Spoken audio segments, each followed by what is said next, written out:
সৃষ্টির রহস্য বোঝা কঠিন।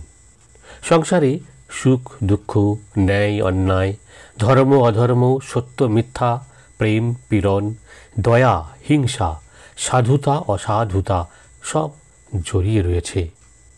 অবিদ্যা মায়ার প্রভাবে মানুষ অন্যায় অধর্মের অসাধুতার পথে চলে আপাতভোগে লিপ্ত হয়ে পরে দুস্তর দুঃখ সাগরে নিমগ্ন হয়।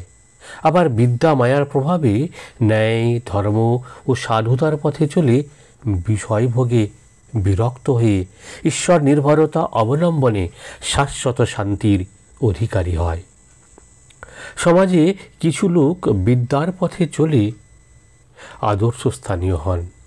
এই ঋষিকল্প পুরুষগণ যে লোক শিক্ষা প্রবর্তন করেন, তার ফলে জনগণ ধর্ম অর্থ কাম মোক্ষ চতুর্বর্গ ফললাভের অধিকারী হয়ে আধ্যাত্মিকতার সঙ্গে শিল্পকলায় ক্ষাত্রবিদ্যায় শিক্ষায় পারদর্শী হয়ে দেশবাসীকে এক সবল জাতিতে পরিণত করে। কয়েক শতাব্দী যাবৎ এরূপ দিশারির তথা ধর্মরক্ষকের অভাবে ভারত দুর্বল হয়ে পড়ায় বহিরাক্রমণের শিকার হয়েছিল। আবার আভ্যন্তরীণ অবিদ্যা শক্তির প্রভাবে সদাচারহীন লোকাচার মাত্র নিষ্ঠ হয়ে অখণ্ড সনাতন ধর্মকে বহু খণ্ডে ভাগ করে সাম্প্রদায়িক ঈর্ষাবর্তে নিমগ্ন প্রায় হয়েছিল।